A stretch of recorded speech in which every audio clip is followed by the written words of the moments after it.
और वास्तविक जांच भी यह सामने आ सके कि इस हत्या जो हुई है वो कैसे हुई है। गोली लगने का यह आरोप लगाया जा रहा है। तो ऐसे में जो उनके समर्थक हैं वो यहाँ पर घर से और यहाँ पर पहुँचे हुए हैं। तस्वीरों में भी आप साफ तौर पर देख सकते हैं। और यहाँ पर देखिए जो उनके परिवार के लोग हैं, ये देखिए वो पीयूष हैं जो चुनाव लड़ रहे थे और इन्हीं के चुनाव प्रचार के दौरान ये घटना हुई है। देखिए ये सामने जंसुराज के प्रत्याशी हैं और उनके ये भतीजे हैं।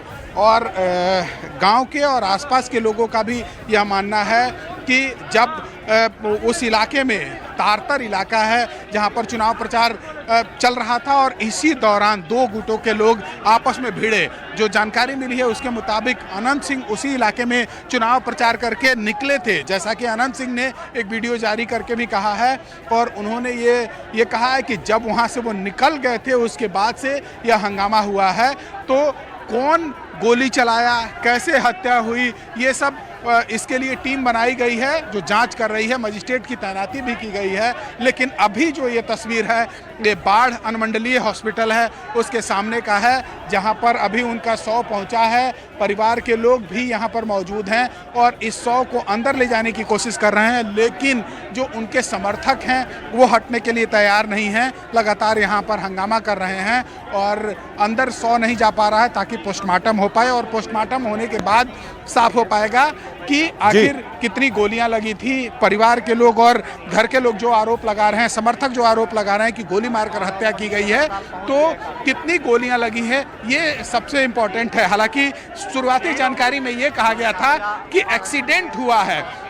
एक्सीडेंट क्या, वहाँ पर जो मारपीट हुई है उसके बाद जो गाड़ियाँ वहाँ से एकाएक सब निकलने लगी थी उससे कुचलकर मौत हुई है, ये सबसे बड़ी बात है। तो जब पोस्टमार्टम होगा उसके बाद साफ हो पाएगा कि इस हत्याकांड के पीछे की वजह क्या है, हकीकत क्या है। लेकिन अभी जो उनके समर्थक हैं वो यहाँ पर देखिए अनुमंडलीय हॉस्पिटल के सामने मौजूद हैं और लगातार हंगामा भी कर रहे हैं। सामने पुलिस बल की तैनाती है, मजिस्ट्रेट की तैनाती है। और अब देखिए ये ट्रैक्टर धीरे धीरे अनुमंडलीय हॉस्पिटल के अंदर की ओर जा रहा है और जो लोग यहाँ पर समर्थक उनके मौजूद हैं उनको यहाँ से ये पुलिस खदेड़ने की, हटाने की कोशिश कर रही है। तो जो भीड़ भारी यहाँ पर उमड़ पड़ी है उन लोगों को समझा बुझाकर हटाने की कोशिश की जा रही है। और ये देखिए ये ट्रैक्टर जो है जिस पर दुलारचंद यादव का शव रखा हुआ है उसको धीरे धीरे अंदर ले जाने की कोशिश की जा रही है। तो जो उनके भतीजे चुनाव लड़ रहे थे, जो जनसुराज पार्टी से मोकामा से चुनाव लड़ रहे हैं, वो भी यहाँ पर साथ में पहुँचे हैं। और ये समझाने बुझाने के बाद जो है इन लोगों को, समर्थकों को हटाया गया है। और अब देखिए ये ट्रैक्टर जो है वो, उनका शव जो है वो धीरे धीरे अस्पताल की ओर अंदर जा रहा है। और जो समर्थक हैं उनको रोकने और समझाने की कोशिश की जा रही है यहाँ पर।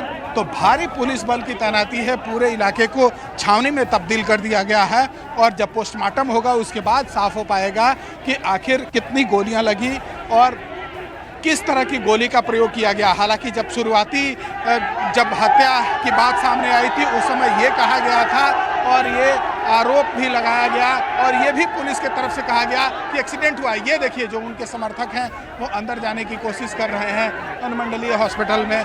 लेकिन यहाँ पर अर्धसैनिक बल की तैनाती है, पुलिस की तैनाती है, वो अंदर इन लोगों को जाने से रोक रहे हैं और इसी को लेकर ये लगातार हंगामा भी कर रहे हैं। तो अब जो ये उनका शव है वो धीरे धीरे हॉस्पिटल गेट की ओर पहुंचा है। और देखिए जो लोग ट्रैक्टर पर मौजूद हैं उनको उतारने के लिए लगातार प्रशासन की ओर से अपील की जा रही है। वो अंदर क्यों जाएंगे, ये देखिए।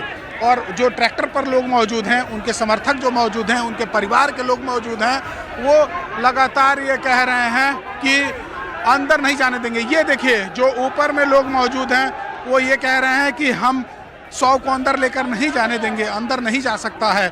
और जिसके बाद ये मुख्य दरवाज़ा है, मुख्य गेट है, यहीं पे ट्रैक्टर को रोक दिया गया है। ट्रैक्टर पर जो समर्थक मौजूद हैं उनको प्रशासन उतरने का अपील कर रहा था और उसी को लेकर ये देखिए पूरे